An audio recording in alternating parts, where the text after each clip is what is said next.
नमस्कार प्यारे विद्यार्थियों। उच्चतर शिक्षा निदेशालय पंचकुला हरियाणा की ओर से आयोजित मैं कुलदीप कुमार आप सभी का हार्दिक स्वागत एवं अभिनंदन करता हूं। आज की ऑनलाइन पाठशाला के अंतर्गत हमारे अध्ययन का विषय है अज्ञे जी द्वारा रचित कहानी गैंगरी। यह कहानी अज्ञे जी द्वारा लिखी गई जो एक महत्वपूर्ण रचना है, जिसके माध्यम से कथाकार कहानी की मुख्य पात्र मालती के माध्यम से मालती के यांत्रिक वैवाहिक जीवन के माध्यम से नारी जीवन और उसके सीमित घरेलू परिवेश में बीतते उबाऊ जीवन की कथा है। तो हम इस कहानी का पाठ अध्ययन भी करेंगे, साथ ही साथ में हम उसका विश्लेषण भी करते चलेंगे।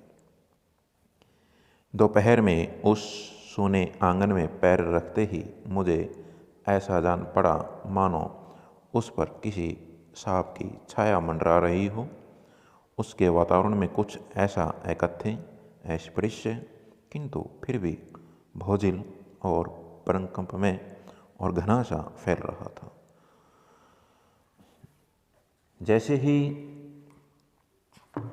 लेखक मालती के घर जाता है और उस घर के वातावरण में प्रवेश करता है, तो लेखक को लगता है कि यहाँ का जो वातावरण है उस वातावरण का वर्णन नहीं किया जा सकता है, उसके बारे में कुछ कहा नहीं जा सकता है।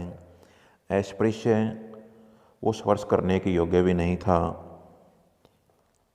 वह बोझिल और प्रकंपित सा और सन्नाटा छाया हुआ था। कहने का भाव है कि जो चहल पहल प्रसन्नता की झलक एक गृहस्थी के घर में होती है, वो मालती जी के घर में दिखाई नहीं देती है। मेरी आहट सुनते ही मालती बाहर निकली। मुझे देखकर पहचान कर उसकी मुरझाई हुई मुख मुद्रा तनिक सी मीठे विस्मय से जागी सी और फिर पूर्वत हो गई। उसने कहा, आ जाओ, और बिना उत्तर की प्रतीक्षा किए भीतर की ओर चली। मैं भी उसके पीछे हो लिया।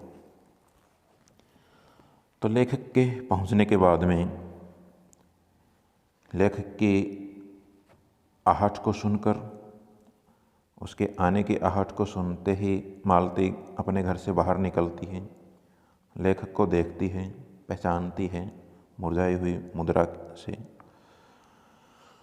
और थोड़ी सी में युक्त मधुर चेतना सी जागी उसके अंदर और थोड़ी सी प्रसन्न भी होती है। लेकिन दोबारा से वो फिर पूर्वत गंभीर अवस्था में आ जाती है। मालती लेखक को अंदर आने के लिए कहती है और उसके उत्तर की प्रतीक्षा किए बिना ही वो अंदर चली जाती है। लेखक भी उसके पीछे चला जाता है। भीतर पहुंचकर मैंने पूछा, वे यहाँ नहीं हैं? अभी आए नहीं? दफ्तर में हैं, थोड़ी देर में आ जाएंगे। कोई 1:30-2 बजे आया करते थे। जैसे ही लेखक मालती के घर में के अंदर पहुंचता है तो लेखक मालती से उनके पति के बारे में पूछता है कि वे तुम्हारे पति कहाँ हैं। तो मालती उसका जवाब देती है कि वह अभी आए नहीं हैं, वह अभी ऑफिस में हैं, दफ्तर में हैं, उनको कुछ समय लगेगा, लगभग 1:30-2 बजे के आसपास वो आया करते हैं। लेखक फिर कहता है, कब से गए हुए हैं? मालती कहती है, सवेरे उठते ही चले जाते हैं। मैं हूँ कहकर पूछने को हुआ, और तुम इतनी देर क्या करती हो? पर फिर भी सोचा आते ही एकाएक प्रश्न ठीक नहीं है। मैं कमरे के चारों ओर देखने लगा। मालती एक पंखा उठा लाई और मुझे हवा करने लगी। मैंने आपत्ति करते हुए कहा, नहीं, मुझे नहीं चाहिए, पर वह नहीं मानी, बोली, वाह, चाहिए कैसे नहीं, इतनी धूप में तो आए हो यहाँ। तो मैंने कहा, अच्छा लाओ मुझे दे दो। लेखक मालती के पति के बारे में पूछता है कि वे कहाँ गए हुए हैं। मालती जवाब देती है कि वो अभी दफ्तर में हैं, उनको कुछ समय लगेगा, लगभग 1:30-2 बजे के आसपास वो आ जाएंगे। फिर वो उनसे पूछता है कि कब गए थे। मालती कहती कि वो तो सुबह ही चले जाते हैं। फिर लेखक हूँ कहकर कुछ पूछता भी है कि तुम इतनी देर क्या काम करते हो, क्या क्या करते रहते हो। पर लेखक के मन के अंदर, दिमाग में एक प्रश्न आया, विचार आया कि अभी से अचानक से इतने प्रश्न नहीं करने चाहिए। तो लेखक है कमरे के चारों ओर देखने लग जाता है। मालती उसी समय एक पंखा उठा कर लेकर आती है, उसी को हवा करती है। तो लेखक कहता कि नहीं, मुझे नहीं चाहिए, पर वो मानती नहीं है। क्यों नहीं चाहिए, इतनी धूप में आए हो, इतनी गर्मी है। तो लेखक कहता है कि चलो ठीक है, ये आप मुझे दे दो, मैं अपने आप हवा कर लूँगा। वह शायद ना करने वाली थी, पर तभी दूसरे कमरे से शिशु के रोने की आवाज़ सुनकर उसने चुपचाप पंखा मुझे दे दिया और घुटनों पर हाथ टेक कर एक थकी हुई हूँ करके उठी और भीतर चली गई। मैं उसके जाते हुए दुबले शरीर को देखकर सोचता रहा, यह क्या है, यह कैसी छाया सी इस घर पर छाई हुई। जैसे ही पंखा मालती लेखक को देकर जाती है, तो लेखक उसके जाते हुए दुबले शरीर को देखता है और सोचता यह है कि इस घर के ऊपर कोई छाया है, वो मंडराई हुई है। फिर कहता है कि मालती मेरे दूर के रिश्ते की बहन है, किंतु उसे सखी कहना ही उचित है, क्योंकि हमारा परस्पर संबंध सख्य का ही रहा है। हम बचपन से इकट्ठे खेले हैं, इकट्ठे लड़े हैं और बेटे हंक और हमारी पढ़ाई भी बहुत सी इकट्ठे ही हुई थी। हमारे व्यवहार में सदा सख्य की स्वेच्छा और स्वच्छंदता रही है। वह कभी भ्रातृताओं के या बड़े छोटे पन के बंधनों में नहीं गिरा। लेखक मालती का परिचय देता है, उसके संबंध में बताता है कि मालती उसके दूर के रिश्ते की बहन है, लेकिन दोनों बचपन से इकट्ठे पढ़े हैं, खेले हैं। भाई बहन के नाते की अपेक्षा मित्रता का संबंध उनका अधिक रहा है। लेखक की दृष्टि उसे सखी कहना ही अधिक उचित रहा, क्योंकि वे दोनों बचपन से इकट्ठे खेलते थे, एक दूसरे से लड़ते झगड़ते थे। इतना ही नहीं, स्कूल और घर पर भी अनेक बार शरारत करने या पढ़ाई न करने के कारण इकट्ठे पिटे भी थे। तो उन दोनों की पढ़ाई भी इकट्ठे रहते हुए ही हुई थी। उन दोनों के परस्पर व्यवहार में भी स्वतंत्रता और मनमानी रही। वे दोनों भाई बहन होने के अधिकार की भावना अथवा छोटे बड़े होने के बंधन में नहीं पड़े, अर्थात वे हमेशा स्वतंत्र रहे। वे सदा ही एक दूसरे को बराबर समझते रहते हैं।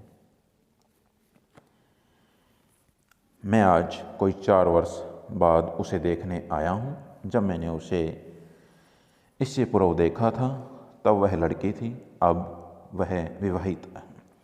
अब लेखक कहता है कि मैं मालती से लगभग 4 या 5 वर्ष बाद में मिलता हूँ। इससे पहले जब वो देखा था तो एक लड़की थी, अर्थात अविवाहित थी, लेकिन अब उसका विवाह हो चुका है, एक बच्चे की माँ भी है और वो अब एक बच्चे की माँ भी बन चुकी है। इससे कोई परिवर्तन उसमें आया होगा, और यदि आया होगा तो क्या, ये मैंने अभी सोचा नहीं था। लेखक कहता है कि विवाह के बाद में उसमें कुछ परिवर्तन आ गया होगा, लेकिन कौन सा परिवर्तन आया है ये मैंने अभी तक सोचा नहीं है। किंतु अब उसकी पीठ की ओर देखता हुआ मैं सोच रहा था, एक ऐसी छाया इस घर पर छाई हुई है, और विशेषतया मालती पर। तो लेखक उसकी पीठ की ओर देखता हुआ कहता है, सोचता है कि इस घर के ऊपर कोई अजीब सी छाया छाई हुई है, और वो छाया है विशेषकर उस मालती के ऊपर छाई हुई है। मालती बच्चे को लेकर लौट आई और फिर मुझसे कुछ दूर नीचे बिछी हुई दरी पर बैठ गई। तो कुछ समय के बाद में मालती है अंदर से बच्चे को लेकर आती है और एक नीचे दरी बिछी हुई थी उसके ऊपर आकर बैठ जाती है। मैंने, यानी कि लेखक कहता है, मैंने अपनी कुर्सी घुमाकर कुछ उसकी ओर उन्मुख होकर पूछा, इसका नाम क्या है। अब लेखक उस बच्चे का नाम पूछता है मालती से। मालती ने बच्चे की ओर देखते हुए उत्तर दिया, कहती है, नाम तो कोई निश्चित नहीं किया। मालती कहती कि नाम तो कोई निश्चित सा रखा नहीं है, लेकिन फिर भी वैसे टीटी कहते हैं। मैंने उसे बुलाया, टीटी टीटी आजा, पर वह अपनी बड़ी बड़ी आंखों से मेरी ओर देखता हुआ अपनी माँ से चिपट गया और रुआसा सा होकर कहने लगा, ओह ओह ओह। तो यानी कि लेखक मालती से पूछता है कि इस बच्चे का नाम क्या है। तो मालती कहती कोई अच्छा सा नाम रखा नहीं है, निश्चित नहीं किया, लेकिन फिर भी इसे टीटी कहते हैं। लेखक उसे बुलाता है, लेकिन वो लेखक की तरफ देखता है और रोता हुआ अपनी माँ से चिपट जाता है। मालती ने फिर उसकी ओर एक नज़र देखा और फिर बाहर आंगन की ओर देखने लगी। काफ़ी देर मौन रहा। थोड़ी देर तक तो वह मौन आकस्मिक ही था, जिसमें मैं प्रतीक्षा में था कि मालती कुछ पूछे, किंतु उसके बाद एकाएक मुझे ध्यान हुआ मालती ने कोई बात ही नहीं की। यह भी नहीं पूछा कि मैं कैसा हूँ, कैसे आया हूँ। चुप बैठी है। क्या विवाह के 2 वर्ष में ही वह बीते दिन भूल गई, या अब मुझे दूर इस विशेष अंतर पर रखना चाहती है, क्योंकि वह निर्बाध स्वतंत्रता अब तो नहीं है, नहीं हो सकती। पर फिर भी ऐसा मौन जैसा अजनबी से भी नहीं होना चाहिए। तो अब लेखक फिर इन पंक्तियों में कहता है कि जैसे ही मालती के घर पर पहुंचता है तो वहाँ उसके पहुंचने पर कोई विशेष उत्साह, प्रसन्नता मालती व्यक्त नहीं करती है। तो उसके ऐसे व्यवहार के प्रतिक्रिया स्वरूप लेखक ये शब्द कहता है। लेखक कहता है कि 4 वर्ष बाद तो मैं इस मालती से मिलने के लिए आया हूँ। अब इसका विवाह हो चुका है, एक बच्चे की माँ भी है।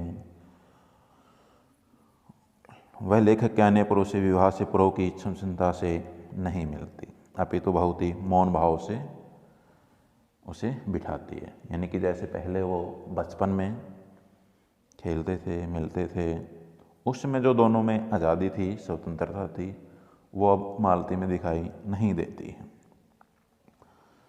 तो वो मौन भाव से बैठी रहती है। स्वयं भी अपने बेटे को लेकर नीचे दरी पर बैठ जाती है। लेखक बातचीत है वो जारी रखता है। फिर भी उस वातावरण के खालीपन को भरने के लिए बच्चे का नाम पूछा उन्होंने। तो मालती बच्चे का नाम बताती है, आंगन की तरफ देखने लगती है। दोनों के बीच काफ़ी देर तक कोई बातचीत नहीं होती है। तो लेखक को लगता है कि एक अजीब सी मौन छाया इस घर के ऊपर छाई हुई है। तो लेखक कहता है कि थोड़ी देर का मौन तो स्वाभाविक है और आकस्मिक भी, क्योंकि विवाह होने के बाद लड़कियों में परिवर्तन आ जाता है। किंतु मालती का बहुत देर तक मौन रहना लेखक को अच्छा नहीं लगता है। लेखक चाहता था कि मालती भी उसके विषय में कुछ पूछे। उसके बाद लेखक को ध्यान आया कि मालती ने उससे कोई बात ही नहीं की है कि ऐसा क्यों हुआ। उसने तो यह भी जानने का प्रयास नहीं किया कि वह कैसा है, यहाँ कैसे आया है। वह चुपचाप बैठी रहती है। विवाह के 2 वर्ष बाद ही वह इतने बीते दिनों को भूल जाती है, या फिर मुझे एक विशेष अंतर पर रखना चाहती है, अर्थात अपने और लेखक के बीच फासला बनाए रखना चाहती हो।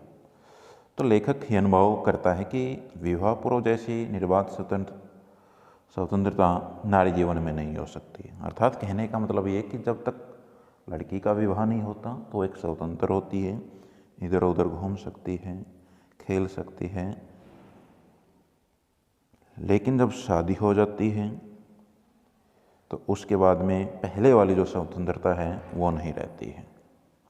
तो इसलिए वो फासला बनाए रखना चाहती है। किंतु मालती उसके रिश्ते की बहन और सखी रही है, वो तो दोनों का बचपन भी साथ बीता, तो इसलिए उनके बीच ऐसा मौन और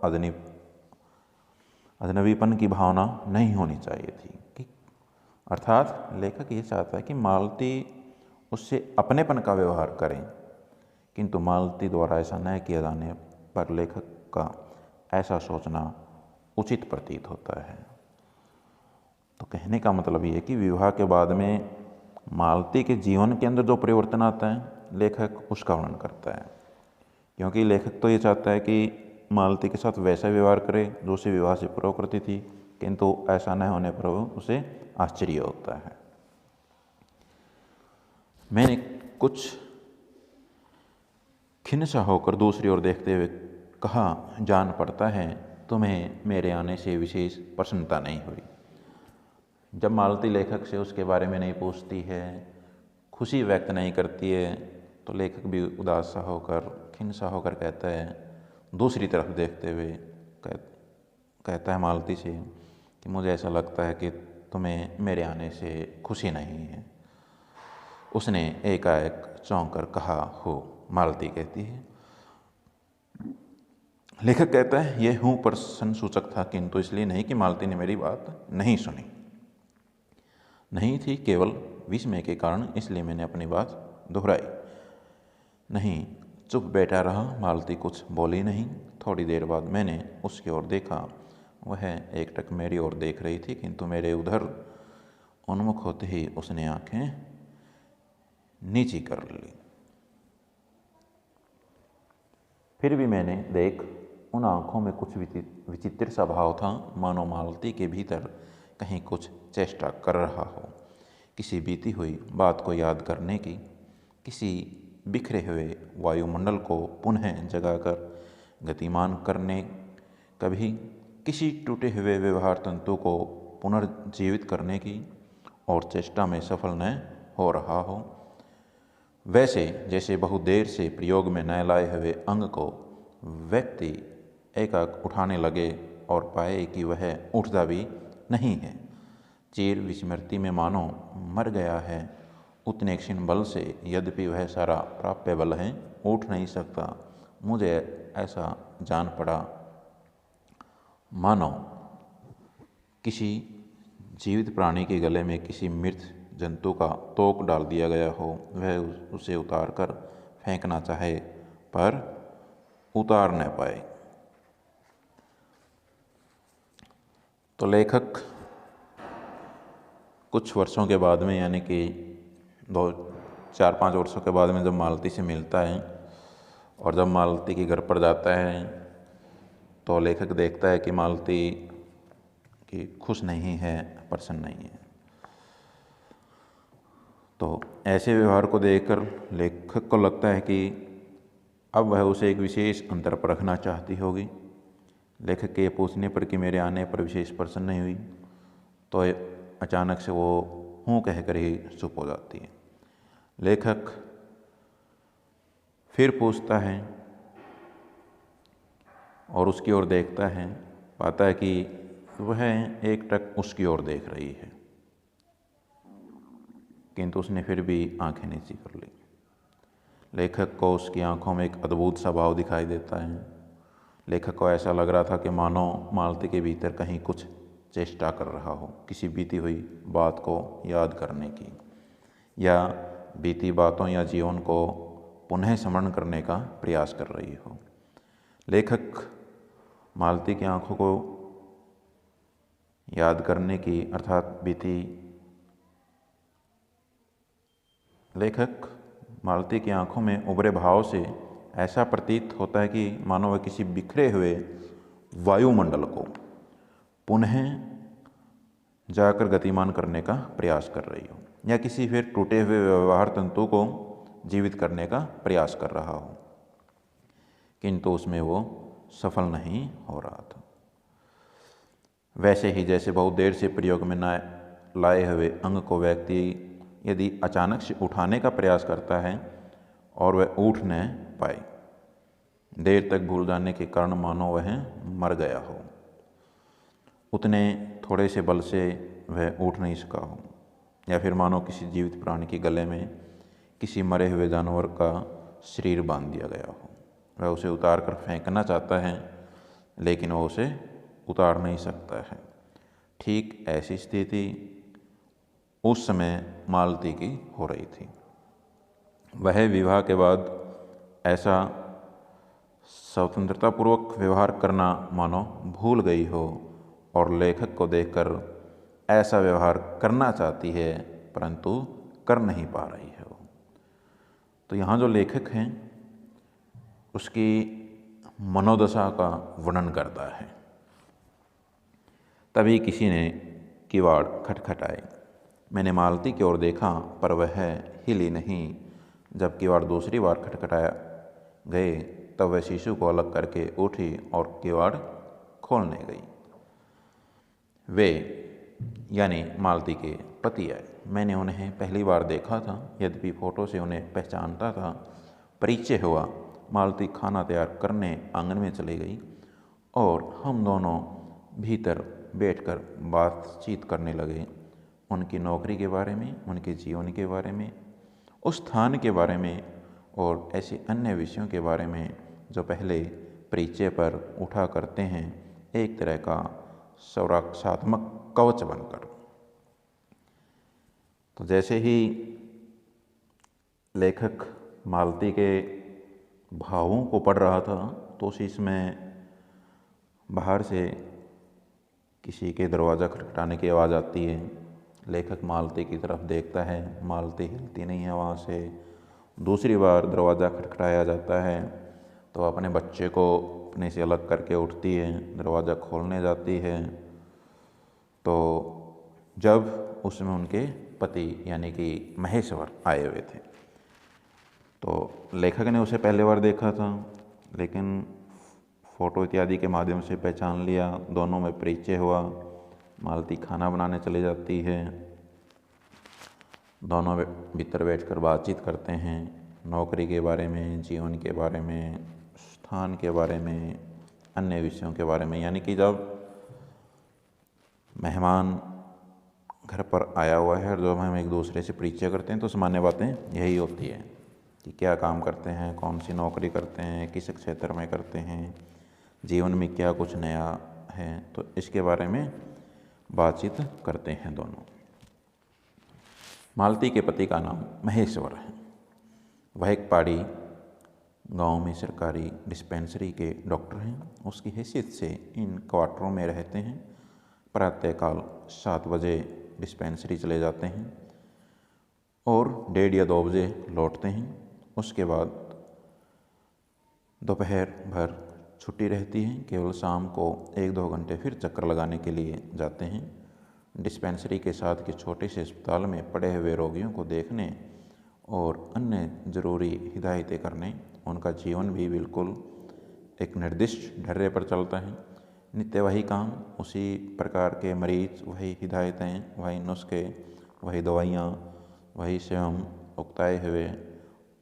और इसलिए और साथ ही इस भयंकर गर्मी के कारण वह अपने फुर्सत के समय में भी सुस्ती रहते हैं। ये कहानी जो लिखी गई वो मैं शैली में लिखी गई। इसमें लेखक स्वयं बोलता है जो कथाकार है वो इस कहानी का नायक है, मुख्य पात्र है भी। तो वो अब मालती का जो पति है महेश्वर, उसके बारे में कहता है कि पहाड़ी गांव है, वहाँ सरकारी डिस्पेंसरी में मालती के पति डॉक्टर हैं और हैसियत से वो क्वार्टरों में रहते हैं। 7 बजे वो डिस्पेंसरी में चले जाते हैं, दिन में 1:30 या 2 बजे लौट कर आते हैं।